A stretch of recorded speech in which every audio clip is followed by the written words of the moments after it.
Yesterday, of course, we see Arsenal beat Chelsea by 3-2. Oh, Gyökeres is getting all the love for that golazo that he scored, of course, after a somewhat error for the goalkeeper. And, of course, that error was something that was discussed after the game. This is what Liam Rosenior had to say. I think the first goal was disappointing. It's a team. That was a team goal. That's not just not on Rob. I'm asking Rob to do things that he hasn't done before. I said to him before the game, and I made this really clear: when my players make mistakes, I'm accountable. That's on me. He made a save in the second half that was absolutely world class. That could have put us out of the tie. He will improve in terms of his understanding. He's had a very good season. There are very, very good moments with him, and I'll stay positive with him as I will with all the group. My job is to help them, not to blame them. There are a lot of positives in Rob's performance today, and what you'll know with me is I protect my players. I'm asking him to do things. If he makes a mistake doing what I'm asking to do, that's on me. But I have a lot of faith that in the long term we'll improve as a team with the messages that we're giving him and all the players. Shaka Hislop. Yeah? Yes. He's asking him to do different things. What are those things, and why does it stop you from saving balls? To Liam Rosenior's point, yes, Sanchez did make one very good save, but the two errors he made were pretty basic, in all honesty. And I get what he's saying about the first, and it's a team goal. Thinking our manager is up there taking the shots for us. Yeah, does that make a difference? I do. I like a manager who says, I'm asking my goalkeeper to do certain things, or anybody else to do certain things, and if there's some teething issues to start with, I'll take that responsibility. But that's fine. But it's not like playing out from the back. It's not like doing something different from there. Right, your question was about the manager taking responsibility. It was. And it was. And so I applaud that. But the two errors from Robert Sanchez were pretty basic errors. Right. Made a good save, yes, but very basic errors. As bad as the first was, I actually think from a goalkeeping perspective, the second was even worse. So would it not be better for Rosenior to come out and say, he's better than that, he's had a great season, all goalkeepers make mistakes, let's move on? Yeah, which is what I think he's getting at here. He knows the goalkeeper's made two errors. Yeah. And he's saying, so why does he just say? But he's talking about asking him to do, the fact that he's saying we're asking him to do things different, that is not in conjunction with the mistakes, because that's just goalkeeping. Mm-hmm. Yeah, I don't have an issue with what Liam Rosenior He's said. chucked two in. Yeah, yes. Basically. Yeah. I mean, let's cut all this right, because my early analysis of Liam Rosenior, and he might be a thoroughly nice young man. Shaka and I know his dad. I've worked with his dad, nice and all that. But my early takings of his rhetoric at Chelsea, and I didn't hear him at Hull or Strasbourg or anywhere else, is he's already setting himself up for ridicule. He's trying to baffle people with BS, right? He's asking Robert Sanchez to play out from the back. That was crystal clear, right? And Robert Sanchez almost put Chelsea in a hole several more times, particularly in the first half. Not just the goals that he threw in, but with the overplaying at the back. Now, this is nothing new, because previous Chelsea managers have asked Robert Sanchez to play out from the back. Enzo Maresca did. Mauricio Pochettino, I can't remember who he all played under.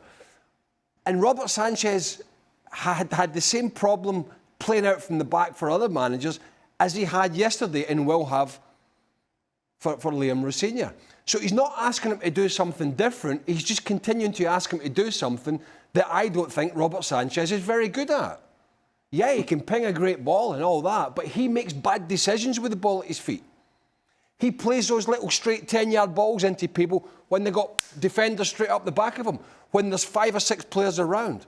So, Robert Sanchez has always had this in him, in my view, as a Chelsea goalkeeper. Brilliant saves that come up now and again, but they are all infiltrated with bundles of these mistakes. Right. And that I don't think is going to change. But what I think will have to change is the manager and the way that he talks to the media as if the journalists have no understanding of what managers try to do in a football field. Because when you address the media in that way, as if you're the superior brain in the room, and most managers think they are, when it all goes wrong, that comes back from the people with the pens and the cameras. And that's the early signs I can see with a manager who has, to me, supreme confidence in his own ability, but I think just needs to change the rhetoric, simplify the rhetoric a little bit to not make everybody think he's this new guy who has got these best ideas and that's going to be brilliant and that's the only way. Kind of that's how it's felt to me thus far. I mean, my view about Sanchez really is, you know, all good teams or great teams or trophy-winning teams need a very good goalkeeper. I don't think Sanchez is a very good goalkeeper. I don't think he's good enough for Chelsea, certainly, if they're going to go on and win things this season. As for Rosenior, it's a big, big jump for him. Let's see. When he came out, what was the quote he came out with? He said... The Manchester United quote. Sir Alex Ferguson is a... Liam Rosenior, when he said the word manage... Shaka, and he said, as man, if you break it down... Yes. This is what I'm talking about. Is this true? I saw this. Did you really say? We're all going it's been reported as true. Let me put it that way. I haven't heard it. Yeah. I haven't heard him say it myself, but I saw that report. All right, we'll leave it at that then. Oh, yeah? I don't know, but that's my... Should we talk about set pieces? Yeah, if you like. More came, of course, from Arsenal yesterday. Stevie and Frank disagreed on yesterday's show regarding how you should defend against these set pieces. Stevie says go for ball. Frank was more about the man. I'm wondering where you stand on this. You know where I stand on it? And I've saw other teams do it. Somebody did it against Arsenal or one of the games the other day. They left 3 players up. And again, when you can fill out the penalty area, right? And I just don't understand why the teams bring everybody back, because bringing everybody back means the 6-yard box in particular becomes so condensed. And when it becomes as condensed as it is, the keeper might as well just stand on the line, right? My viewpoint is you have to make teams like Arsenal think about their defending when Arsenal are attacking set pieces. You need to make them think about what happens if there's a clearance or the goalkeeper catches it and there's a counter-attack. And by doing that, you leave players up the field and that drags at least 4, maybe 5 players out of that penalty area. And when you thin that penalty area out, yeah, Gabriel can still attack the ball and all these big players can still attack it, but you can mark these players easier without fear of blocking or getting blocked, and the goalkeeper has, without doubt, that is not even up for debate, the goalkeeper has more space to come out and command his area. That's where I would come from defending against Arsenal. That's not even, it's not even close. They are a huge threat. They're scoring a lot of goals. They've got a lot of physicality. But you saw that clip there. I think it was Zubimendi, who's about 5'9", defending 50 yards from the goal. Nothing to worry about. Mm-hmm. Nothing. 2 Arsenal players at the edge of the box, they got it covered. Nothing to worry about. There is nobody, and not enough people, making Arsenal worried about what may happen. And you can't keep, if you keep doing the same things and getting the same results, that's just stupid. And teams are doing the same things and they're getting the same results. Mm-hmm. And you can't keep doing that. You can't just keep saying, let's get everybody back and shove them out the way. Let's be better at blocking. Let's be better at clearing for the goalkeeper. They've all tried it. They've all tried it. Arsenal are better.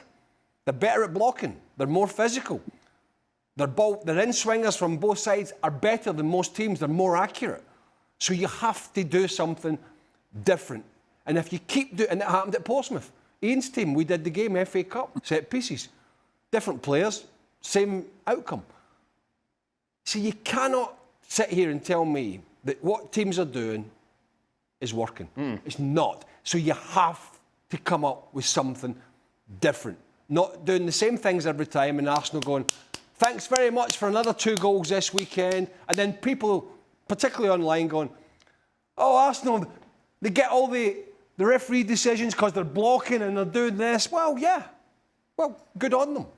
But teams have to do something different. They just have to. Ian, Arsenal fans don't care, but does the manner of these victories and obviously the reliance on set pieces, is that taking the shine off the Premier League a little bit? I do think this. I think it's pretty ugly and it's very far from the beautiful game. The kind of stuff we're seeing now on a regular basis. Now that everybody's got somebody putting a long throw in, it used to be a couple of teams, you know, and it was Rory Delap and a couple of others years ago. Now we're getting these melees and NFL-style blocking going on in the penalty area all the time. Is the World Cup going to be like that as well? I don't blame Arsenal. They've got it down to a T and they're scoring all those goals. But I'd like to ask this of Shaka. I mean, you mentioned the difficult path goalkeepers have to the ball. There are people in there who are only there not to win the ball, just to impede the goalkeeper. Do you think there needs to be some kind of legislation about all of this to, well, give the goalkeepers a bit more protection, frankly? I'll be honest here, I'm not sure what legislation you can introduce that says... Can't touch goalies. Yeah, that says, you know, this player cannot stand right next to me, or whoever it is. Elbows are allowed. Do you remember Sir Alex Ferguson's quote? Goalkeepers get more protection than the golden eagle. And of course, until one of his keepers was fouled. But to the point, if you put somebody to stand right next to me, and all they do is hold their position, that's not a foul, and there's nothing wrong with it, unless you just start introducing legislation like, well, nobody could come into the 6-yard box, which I think it's taking it too far. Even from legislation a to stop goalkeeper perspective. We're bringing out legislation to try and stop one team. To try and help Sánchez.